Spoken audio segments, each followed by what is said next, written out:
విరామం తర్వాత సఖీ కార్యక్రమానికి స్వాగతం. సఖలు, నిత్యం ఇంటికి వచ్చిన అతిథులకి చక్కగా ఇంట్లో పక్కలు ఏర్పాటు చేసి మా అమ్మగారు నాన్నగారు వీధి వరండాలో చలిలో పడుకునేవారట.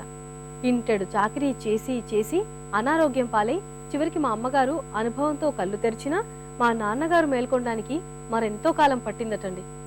పరిస్థితి చేయి దాటిపోయాక దాన్ని సరిచేయాలంటే ఎన్నో నిష్ఠూరాల్ని ఇబ్బందుల్ని భరించాల్సి వస్తుంది. బంధువులతో గడపటం, వారికి సహాయపడటం మంచిది. అందులో మనకు కూడా సంతోషం దొరకచ్చు. కానీ ఏ పాయింట్ దగ్గర మన సంతోషం, ఇష్టానికి, మనం అనుభవిస్తున్న ఇబ్బందులకి మధ్య పొత్తు కుదరటం లేదో మనం సరిగ్గా నిర్ధారించుకోవాలి. సరే, ముందైతే కార్యక్రమం చూసేయండి, ఆ తర్వాత మరికొన్ని విషయాలు.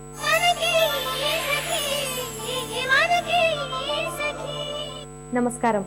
కళా సౌరభం కార్యక్రమానికి స్వాగతం.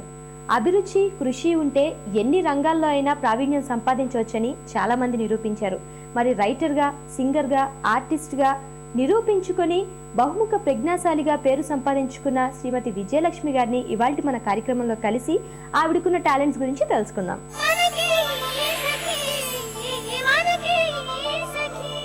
నమస్కారం విజయలక్ష్మి గారు. నమస్తే అండి. అసలు మీ ఇంట్లోకి ప్రవేశించగానే చాలా రకాల బొమ్మలు కానీ ఆర్ట్స్ చాలా రకాలు కనిపిస్తూ ఉన్నాయి. మీ అభిరుచి ఏంటి? నా అభిరుచి రచనా వ్యాసంగం, చిత్రలేఖనం, సింగింగ్, ఫోటోగ్రఫీ. ఈ పనికిరాని వస్తువులతో కొన్ని కళాకృతులు చేయటము. అసలు రచయితగా మీకు రావాలన్న ఇన్స్పిరేషన్ ఎవరు మీకు? మా నాన్నగారు ఉపాధ్యాయులు, ఆయన కవి కూడాను. చందలూరు మహాలక్ష్మి అమ్మవారు భక్తుడు ఆయన. దాని మీద ఆయన ఎన్నో పాఠాలు రాశారు. నాన్నగారు పోయిన తర్వాత హై స్కూల్లో కూడా ఫస్ట్ ఉండేదాన్ని అన్నిట్లో, ముఖ్యంగా పాడటము అవి అన్నీను. అప్పుడు వ్యాస రచనలో కూడా హిందీ ఉండేది మాకు, థర్డ్ లాంగ్వేజ్. అందులో శాంతినికేతన్ అని, దానికి బహుమతి వచ్చింది సెకండ్ ఫామ్ చదివేటప్పుడు. అంటే మీరు రచనలు ఎన్నేళ్ళు అవుతుంది మీరు మొదలుపెట్టి? నేను రచనలు అంటే ఎలిమెంటరీ స్కూల్ నుంచే నాకు ఇష్టము. తర్వాత హై స్కూల్లో, కాలేజీలో వ్యాసరచన పోటీలలో పాల్గొనేదాన్ని. తర్వాత జాబ్ కూడా వెంటనే వచ్చింది నాకు. నాన్న కవి అవటం వల్ల బైబర్త్ నాలో కూడా సహజంగా ఉండొచ్చు. ఆయన సింగరే, అమ్మ కూడా పాటలు పాడేది ఆయన రాసినవి.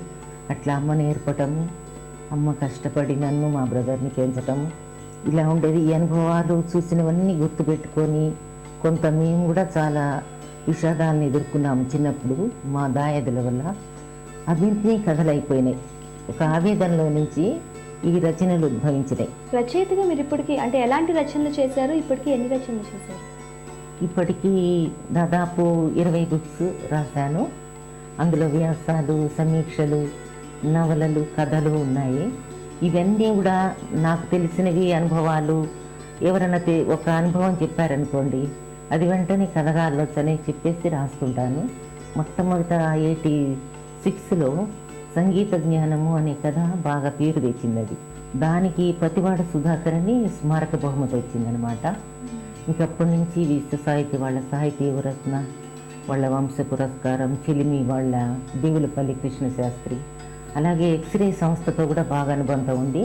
తర్వాత బింగి నరేంద్ర గౌడ్ వండర్ రికార్డ్స్ అని ఒక బుక్లో ఆర్టిస్ట్గా, రైటర్గా, సింగర్గా ఈమె మన ఏపీలో ఇట్లా ఎవరు లేరు అని చెప్పేసి ఒక సర్టిఫికేట్ వాళ్ళ సంస్థ ద్వారా తీసుకున్నా.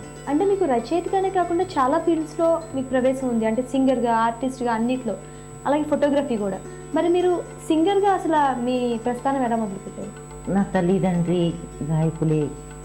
నారాయణ దాస్ గారని వాళ్ళ తాతగారు కూడా హరికథ పితామహుడుగా పేరు తెచ్చుకున్నారు. అట్లా వంశపారంపర్యంగా వచ్చిన వాటిలో సింగింగ్ కూడా ఒకటి. సహజంగా కర్ణాటక సంగీతం వచ్చినప్పుడు లలిత సంగీతం కూడా ఉంటుంది.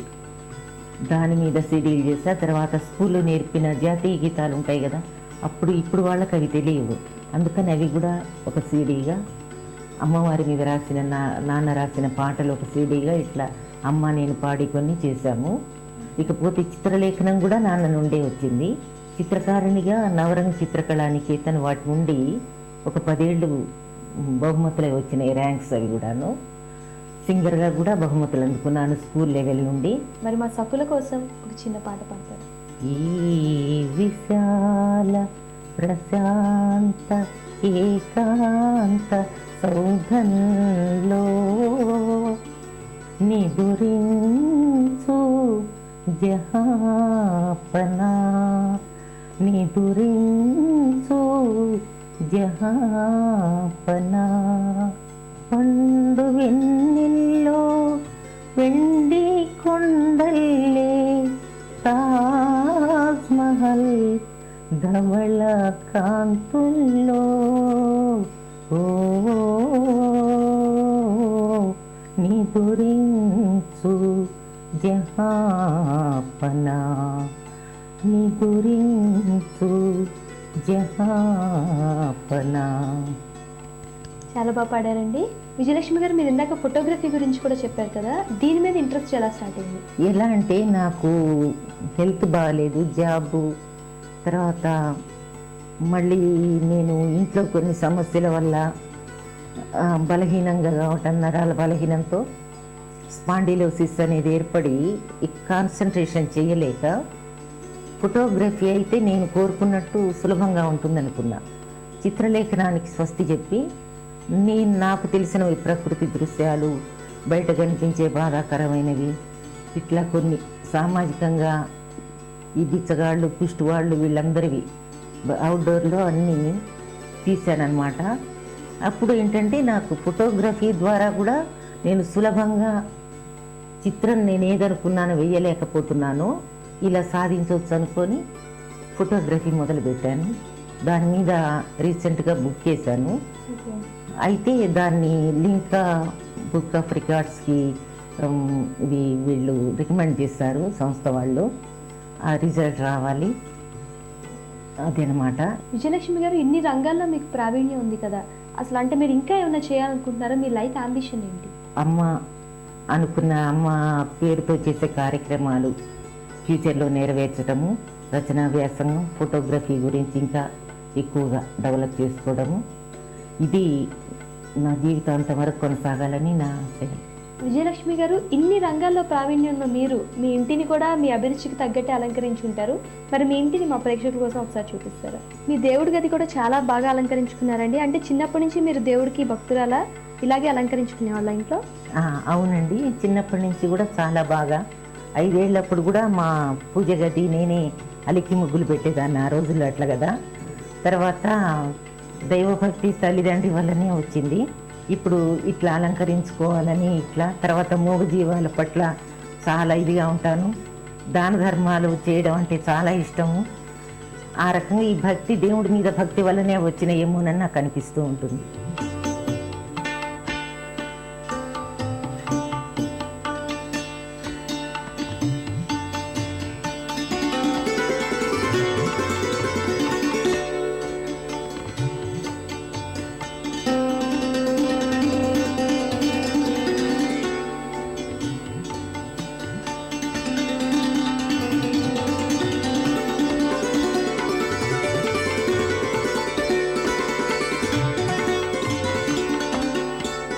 చూశారు కదండి, అభిరుచి ఉంటే ఎన్ని రంగాల్లో అయినా ప్రవేశించి ప్రావీణ్యం సంపాదించవచ్చు అని శ్రీమతి విజయలక్ష్మి గారు నిరూపించారు.